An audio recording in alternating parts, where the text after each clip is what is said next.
ఉన్నామని విజయవాడ రావడం జరిగింది. ఇవాళ అమ్మవారి దర్శనం చేసుకుని రేపు నా నియోజకవర్గానికి వెళ్తాను.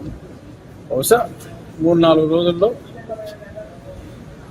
నాకైతే మంచి వార్త వస్తుందని అనుకుంటున్నా.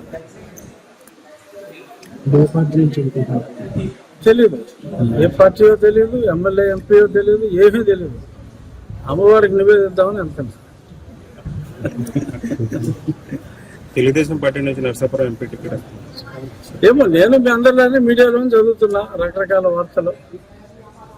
నాకైతే ఖచ్చితంగా డెఫినెట్గా పోటీ చేస్తాను అని నా సంపూర్ణ విశ్వాసం. తక్కువ మాట్లాడితే మాట్లాడలేదంటారు, కొంచెం ఎక్కువ మాట్లాడితే బాగా ఎక్కువ మాట్లాడేదంటారు. కాంట్రవర్సీ అనవసరం కాబట్టి దర్శనం వెళ్తున్నాం.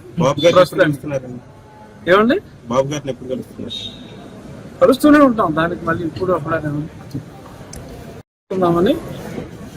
విజయవాడ రావడం జరిగింది. ఇవాళ అమ్మవారి దర్శనం చేసుకుని రేపు నా నియోజకవర్గానికి వెళ్తాను. బహుశా 3-4 రోజుల్లో నాకైతే మంచి వార్త వస్తుందని అనుకుంటున్నా. తెలీదు, ఏ పార్టీయో తెలియదు, ఎమ్మెల్యే ఎంపీయో తెలియదు, ఏమీ తెలియదు. అమ్మవారికి నివేదిద్దామని అనుకున్నాను.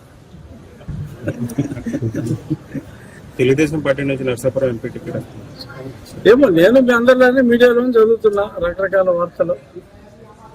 నాకైతే ఖచ్చితంగా డెఫినెట్గా పోటీ చేస్తాను అని నా సంపూర్ణ విశ్వాసం. తక్కువ మాట్లాడితే మాట్లాడలేదంటారు, కొంచెం ఎక్కువ మాట్లాడితే బాగా ఎక్కువ మాట్లాడేదంటారు. కాంట్రవర్సీ అనవసరం కాబట్టి దర్శనం వెళ్తున్నాం. ఏమండి, బాబు గారిని ఎప్పుడు కలుస్తున్నారు?